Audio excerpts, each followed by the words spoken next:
Hello folks, it's quit raining now. Rained last night and this morning. We needed it. It's been very dry, and I don't know if it's amounted to anything as far as any accumulation, but I'm sure any little bit would is the plants are extremely grateful for. Up here on the porch looking down over the garden. The garden's in transition right now.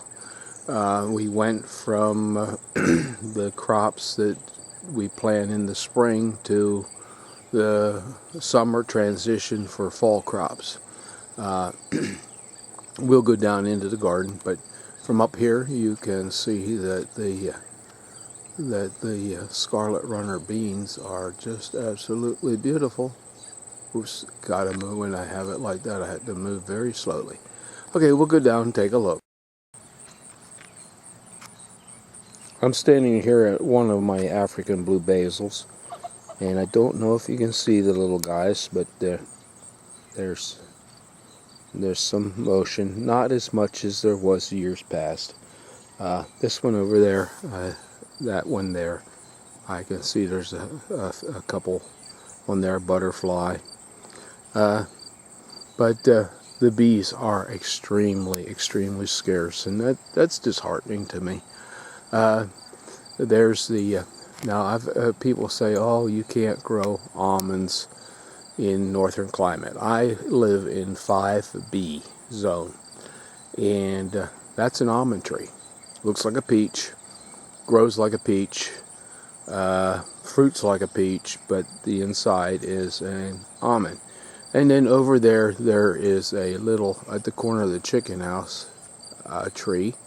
That's this year, it's a Mormon apricot, which has a pit that is like an almond. The amaranth, that sows itself. I don't plant that anymore, wherever it comes up. Now this year it didn't come up as much as in previous years, but it'll sow itself. It'll come back. There's a very large squash I didn't get picked. The fig trees and well, anyway, once again you get to see the scarlet runner beans and the cone flowers. Well, we'll go down in and I'll show you what the transition looks like.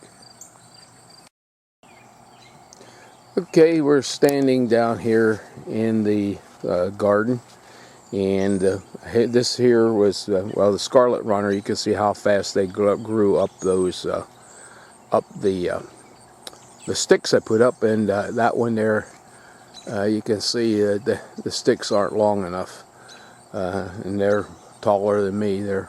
Some of them are well over 8 foot. And down there you can see them coming out over the top of those very high sticks there. This row here was a row of peas that was taken out, and the beans are coming up nicely. Sweet potatoes, they needed water. That'll help with the tubers. Another row of beans, a row of tomatoes that were planted along the row of beans that I just tilled under, and then another row of string beans. There's the row of beans. I just mowed that down. My tiller broke, needs to be welded, and that didn't get tilled under. There's a row of peas, if I can get my tiller back in time, going in there, and there is a row of peas that was planted this weekend, another row of peas, and then another row of string beans. So things look a little bit like they do in early spring. And we got off of the plum tree. Let's see if I can get him in there. Yeah, that's right. There's the plums are gone now. I think we got about 3.5 bushel off of that. That was a lot of plums. And well, anyway, we'll go down to the lower end and look at the peppers and things at the lower end. We took a stop on the way down. This is the late planted red beets. The early ones did not do well. And another short row of sweet potatoes and the asparagus, and then there are yard-long beans. I've been trying to find a variety that will match what I had a few years ago. They were adapted to the north, and most yard-long beans are asparagus beans, which are not beans.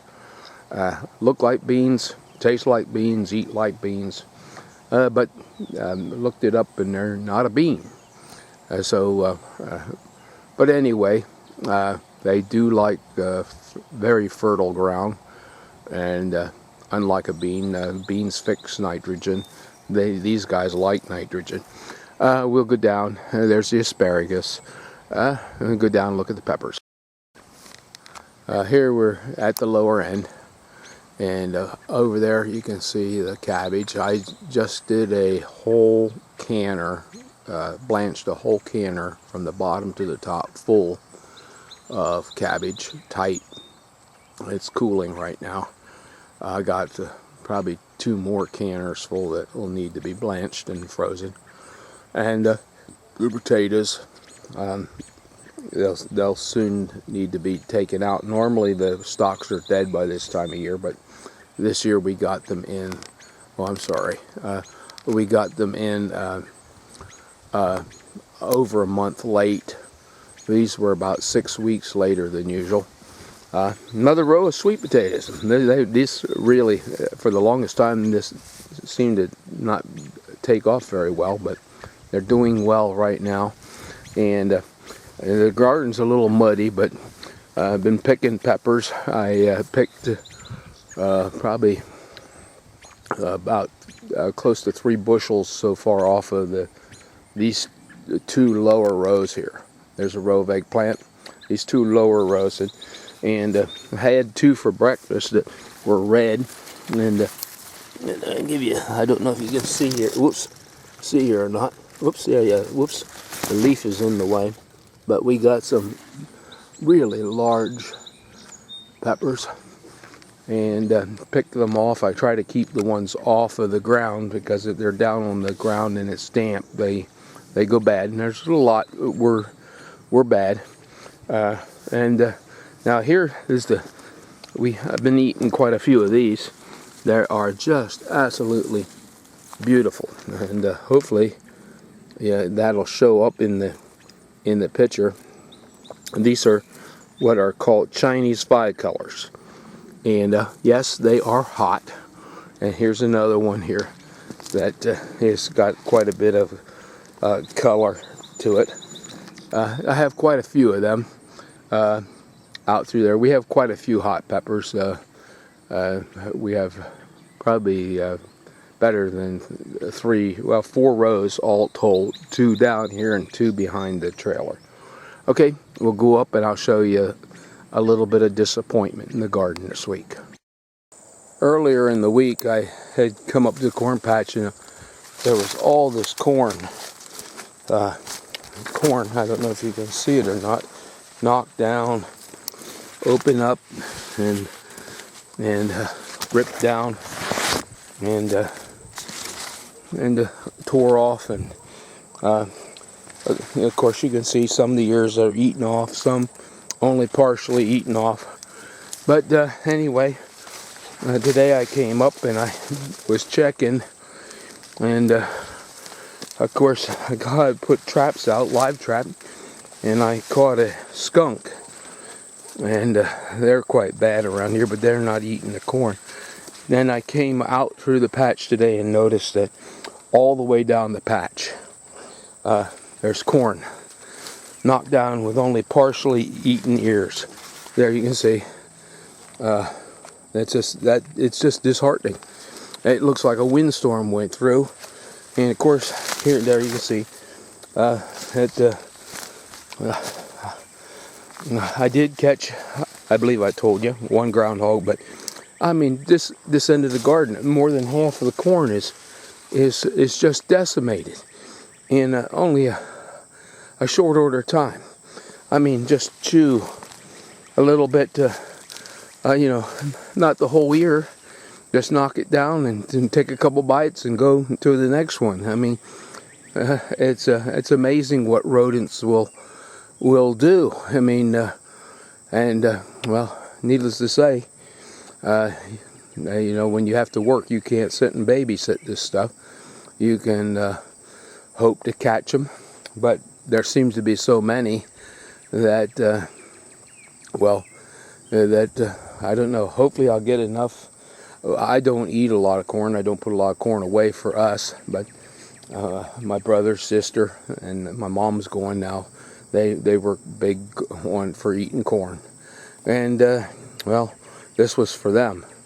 Well, hopefully we'll get some for them. Thanks for watching. May the Lord bless.